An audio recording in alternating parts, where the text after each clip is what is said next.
Gainesville, Florida, August 1990. 5 college students were murdered over the course of 3 days as the fall semester begins at the University of Florida. Investigators would have a suspect that a lot of the evidence would seem to point to, except one specific key piece of evidence. Have you ever watched a horror movie or TV show and wondered if it was based off of or inspired by a true crime? It has happened more times than you may think. This tale of true crime has had the same effect on somebody as it inspired them to write the screenplay for a horror movie, which we'll get into at the end of the case. This is the debut episode of the Campfire Crime Chronicles, a true crime podcast. Thank you for joining me around the campfire for this dark and dreary Halloween, for the case of the Gainesville Ripper. Mystery writer, what's your name? You're a killer, a flipper gone insane. Mystery writer, what's your game? You're a rebel, no one can tame. So what you heard was an audio clip from a song that the serial killer recorded while he was in Gainesville, Florida in 1990. As we get into the case, we're going to begin with the victims. 18-year-old Sonia Larson and 17-year-old Christina Powell would have an apartment together off campus within walking distance of the main campus. On the night of August 24th, 1990, the University of Florida freshmen would be in their apartment talking and getting ready to settle in for the night. While they were conversing, they had an audience through their window.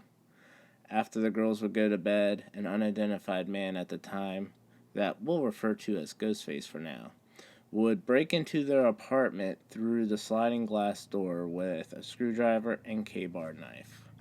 When the assailant broke into the apartment, he would find Christina Powell sleeping on the couch. He would stand over her for a brief moment. Then, leaving her to sleep, Ghostface would head upstairs to find Sonia Larson sleeping. He would tape her mouth shut to keep her from screaming, and then stab her to death with the K-bar knife. Then, heading back downstairs, Ghostface would also tape Powell's mouth shut, as well as bound her wrists behind her back. While threatening to kill her, he would cut her clothes off, where he would rape her and then force her face down on the floor. This is when he would stab her 5 times in the back. It would be reported by the Sun that Ghostface would mutilate the bodies. It would be reported that he would then clean up the bodies of the 2 girls from being bloody and to also get rid of any possible evidence and DNA off of the bodies. Then he would pose the bodies in sexual positions. He wouldn't take physical photographs of the bodies since that's a great way to be proven guilty if he was caught. Instead, posing the bodies and taking a final look at them, making a mental image of them that he can always recount on later. Approximately 24 hours after the first murders, on August 25th, Ghostface would break into 18-year-old Krista Holt's apartment, again by prying the apartment sliding glass door open with his screwdriver. Ghostface, though, would find that Krista wasn't home, so her life would be spared for the moment. Ghostface would wait for her to return by waiting in her living room. When Hoyt returned home around 11 a.m., Ghostface would be waiting for her and would come up from behind her and put her in a chokehold. When he gained control of her and subdued her, he would use duct tape over her mouth to keep her from screaming, as well as binding her wrists together behind her back, much like he did with Christina Powell. He would lead Krista into the bedroom and would cut her clothes off and begin to rape her, much like he did with Christina. After the rape, he would force her to lay face down on the bed, where he would stab her in the back. One of these stabs would ultimately hit her aorta. Then, with Hoyt's body, Ghostface turned her back over, where it would be reported that he cut her from the breastbone down to the pubic bone. Before leaving the crime scene, Ghostface would do something way more brutal than the first two murders. He would decapitate her and place her body in a sexual position on the edge of the bed, and then place her head on a shelf to look at herself. In a report later by Ghostface, he would state that he was trying to increase the shock of whoever discovered her. When Krista Hoyt didn't show up for her midnight shift at the sheriff's department where she worked as a part-time records clerk, two police officers would go by her apartment to check on her, where they would discover the horrific scene where they would find her body. It would be theorized later on that because Krista had such a resemblance to Ghostface's ex-wife, that it was the reason behind her brutal murder. When the parents of Sonia and Christina weren't able to reach their daughters, they would contact police, where they would discover their bodies 2 days after their murders, around 4 p.m. on Sunday, August 26. At first, news of the murders wouldn't get out into community, and people would be unaware there was a murderer amongst them. However, it wouldn't take long for news of the murders to get out, and college students learning about their fellow students being murdered. This would start sending students away from the college, withdrawing their enrollments and also transferring to other schools, since it was also right in the beginning of the fall semester. For the others that stayed, they would become very mindful of their surroundings. Especially women would be cautious of who they would talk to and be hesitant talking to men that they didn't know, unsure of if the murderer was one of them or perhaps even a teacher. Students would also sleep in groups to help protect each other. They would sleep in shifts so that someone was always awake. Students would also arm themselves with baseball bats and mace. Classes for the campus would be canceled as well. This wouldn't stop Ghostface, though, as he would kill again. It would be on August 27th that he would break into the apartment of Tracy Paules and Manuel Tabotas, who were both 23 years old. Using the same routine, he would pry the sliding glass door with his screwdriver. He would find Tabota asleep. After a brief struggle, Ghostface would kill Tabota. Defensive wounds found on Manuel's body showed that he attempted to fight off Ghostface during the attack. Tracy heard the struggle and went to investigate the commotion. As she went down the hallway to her roommate's room, that's when she saw Ghostface. Running back towards her room, she locked herself in her bedroom. Ghostface would kick in the door and get into the room. Ghostface would then tape her mouth shut and her wrist behind her back in the same manner as the other female victims. Continuing with his pattern, he would cut Tracy's clothes off and begin to rape her. Before, he would turn her over face down and stab her 3 times in the back. He would then clean up her body and then pose her in a sexual position. However, he would leave Manuel's body in the same position that he had died. On the morning of August 28th, the bodies of Tracy and Manuel were discovered. With the same pattern and Tracy having the same profile as the other 3 women, everyone knew it was the same person. When the community learned that there was a serial killer amongst them, that same day, police would respond to a robbery at First Union Bank. The bank was only a half a mile away from Krista Hoyt's residence. During the robbery, the teller at the bank would place a red dye pack in the bag before giving it to the robber. After a spree of murdering 5 college students, the Gainesville Ripper would seem to have just vanished into the night. But how and why? Why would someone just disappear and stop this chaos? A serial killer can't just stop. So what happened to the Gainesville Ripper? It's time for the investigation. As we hinted in the trailer of the episode, the first person on police's radar would seem to fit most of the evidence found at the scenes. This was 18-year-old Edward Lewis Humphrey, a University of Florida freshman. Police would receive several tips about Humphrey, where Humphrey, who had multiple scars on his face from a car accident, suffered from mental illness. Humphrey was also known to hang around campus at night wearing military fatigues and wielding a knife, which was how he would become investigators' person of interest and get on their radar. Humphrey would be involved in an altercation with his grandmother and be arrested unrelated to the murders. However, he would be held for 5 months while police conducted their investigation. However, investigators would hit a dead end when Humphrey's DNA did not match the DNA found at the crime scenes. Now, DNA was still in the infancy stages at the time. However, semen collected at the crime scenes determined that the blood type of the murderer was blood type B, and Humphrey had blood type A. Humphrey would later be released after a grand jury would refuse to indict him on the murders because of insufficient evidence. While patrolling the area one evening, 2 officers spotted what looked to be 2 suspicious men that were walking and hanging around near the woods. They would follow the men, one of which was this man who was a drifter through town, and the other was a drug dealer friend of his. The drifter had gotten away, but officers apprehended the drug dealer. The officers had found at the campsite a screwdriver, as well as a bag of money that was stained with red dye that they assumed was from the bank robbery. They also found a gun at the campsite that was described as the same gun that was used in the robbery.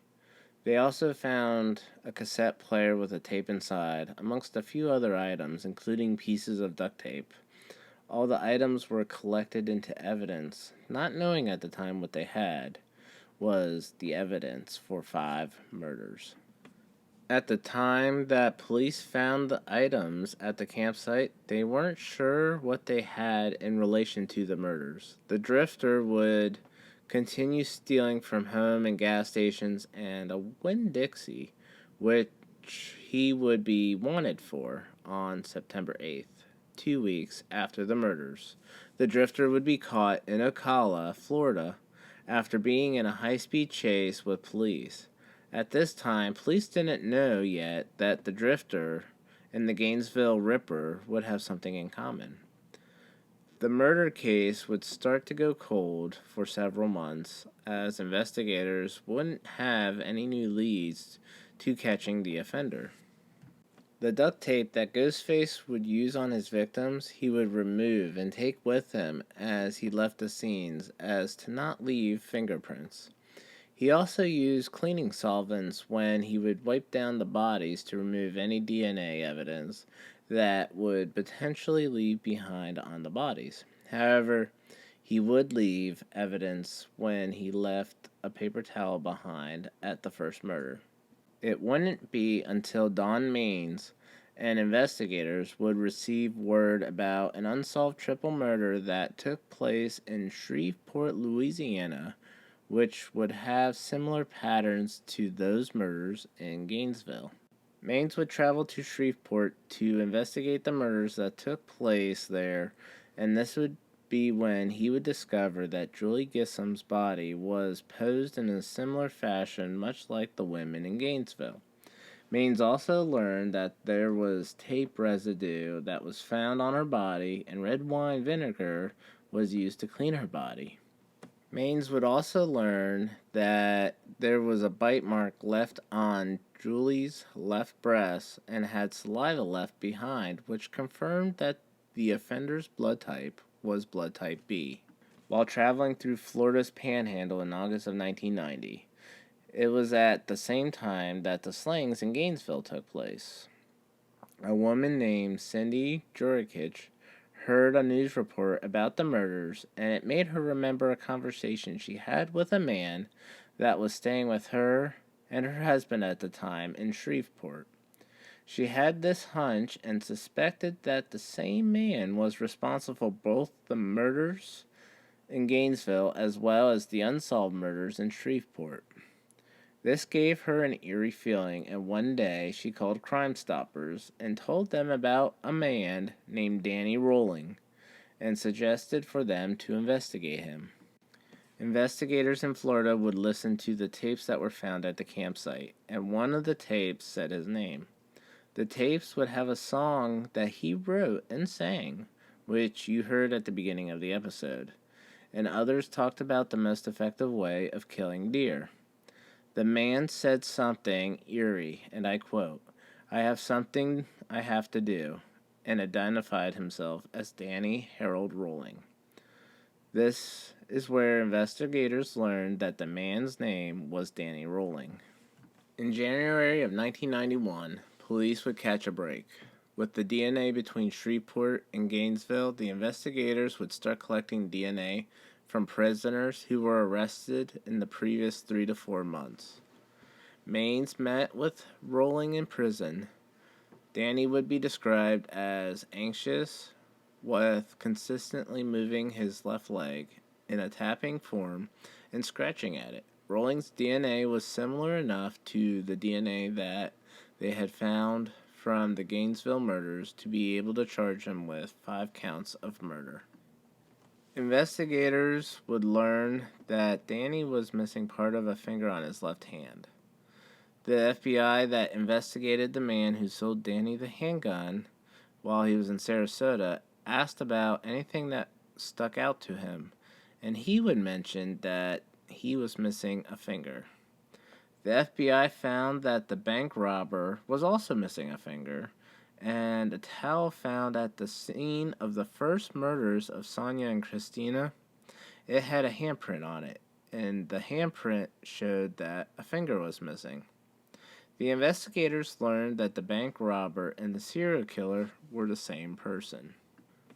So while we're waiting for Danny Rolling's trial, who has been unmasked as Ghostface, if you were wondering why I've been calling him Ghostface this whole time, it'll make sense at the end of the episode. But now the question is, who is Danny Rolling, and how did he go to being a serial killer?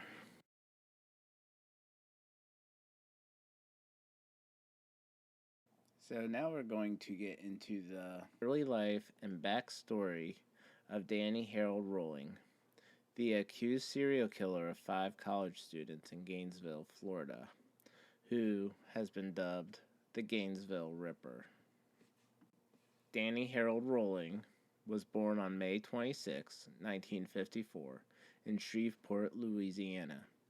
Danny would have a rough childhood growing up, as where it's typical in a lot of these stories that you see and hear about. Danny was abused as a child from his father, James Rolling, who never wanted children, and he would tell Danny that he was unwanted since birth.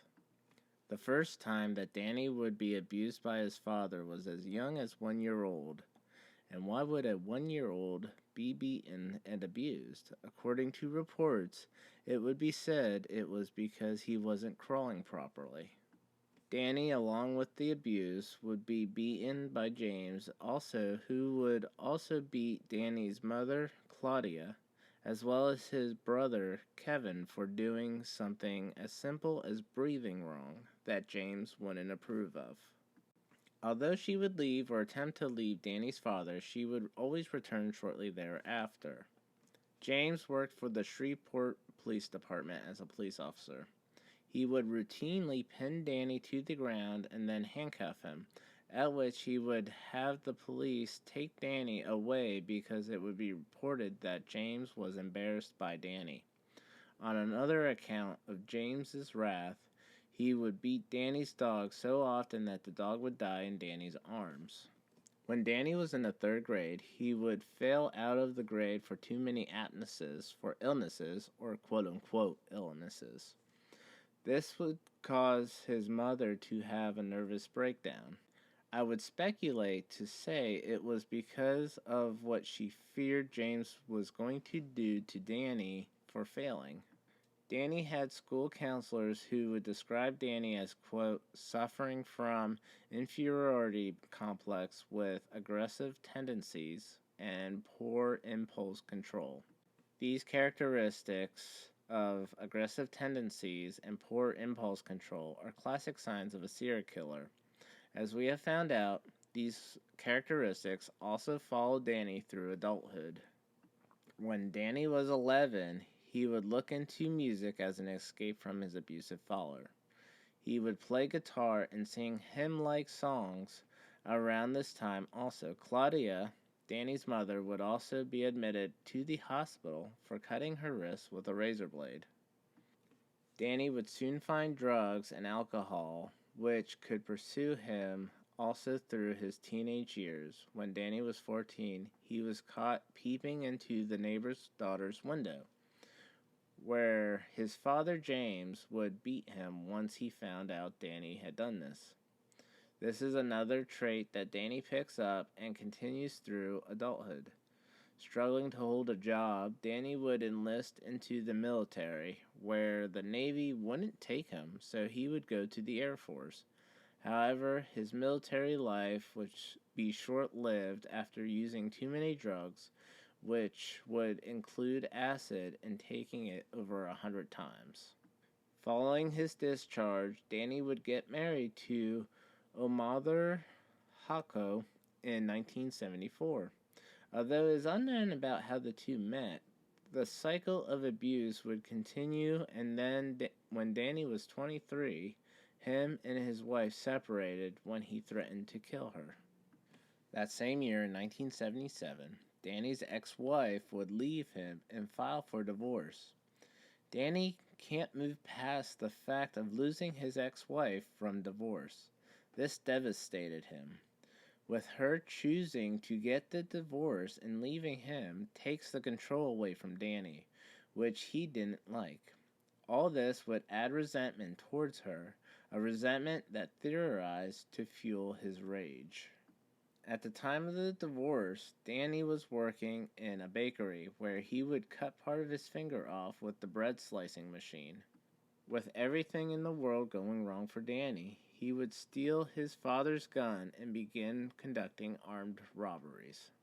He would spend a total of 8 years in prison from being caught from the robberies. After prison, in 1989, he would return home to Shreveport, where he would work at a local restaurant until he was fired for missing a shift. Danny would claim that his manager changed the roster without notifying him of the change. Being enraged, Danny would threaten his manager as he stormed out of the restaurant. When Danny was fired from the restaurant, he set his eyes on 24-year-old Julie Grissom, who worked at a department store. He became obsessed over her as he stalked her, and this would begin where he would take his stalking to a whole new level. He followed her home and watched her and her family, of which consisted also of her father Tom and his grandson Sean. He found the back door to the home to be unlocked, where he would then enter and then kill the entire family. Tom Grissom, Julie's father, was 55 years old. Sean, Julie's nephew, was 8 years old, and Julie Grissom was 24 years old. It was reported in the documentary World's Most Evil Killers that Sean was killed with such force that the knife went all the way through him and stuck into the floor. When Danny got to Julie, he would rape her and then kill her. Then he cleaned up her body with the red wine vinegar and posed her body in a sexual position. The murders would take place around or on November 24th of 1989. For now, these murders would remain unsolved. 2 days later, the Grissom family would be discovered by the neighbor. This is where Danny would realize that he finally succeeded at something, as well as being in control of the whole encounter, and he liked it. He liked being in control, and it would drive him. Danny, however, wouldn't stop there. He would locate his father in May of 1990 and shoot him twice, once in the head, nearly killing him. Although you can't say that you didn't see this one coming, with all the abuse Danny had endured from his father. His father would survive the shooting from Danny, but would lose an eye and his ear. The time period is unknown of when this occurred. However, Danny would spend time with this woman, Cindy Jurkic, and her family. However, while spending time with them, Danny would tell Cindy one day, "I'm going to leave this town and I'm going to go where the girls are beautiful and I can just lay in the sun and watch beautiful women all day." A few months after the triple murders occurred by Danny's hand, he would say something that was quite disturbing to Stephen Dobbin, who was Cindy's husband at the time. Stephen would have a conversation with Cindy that Danny told him that he liked sticking knives into people. After hearing this, the two decided that Danny had to leave. After hearing what her husband told her and hearing about the triple homicide, Cindy would dismiss it and didn't want to accept that Danny could be responsible of the recent triple murders that occurred in Shreveport. After leaving Shreveport, Danny took a bus to Sarasota, Florida, stopping in Tallahassee first in July of 1990. When Danny arrived in Tallahassee, Florida, he would stop in at an Army surplus store where he would purchase a K-bar knife. Danny would find his way to Sarasota before arriving in Gainesville, Florida, where he would set up camp in a nearby woods not far from the college. While he was in Sarasota, he would purchase a handgun for cash from an individual, the same individual who mentioned to the FBI about his missing finger. This happens by August of 1990, where he would set his eyes on his first victims, Sonia and Christina. So now we are caught up, and this is when Danny would start commencing his murders. So now we get into the trial and the convictions.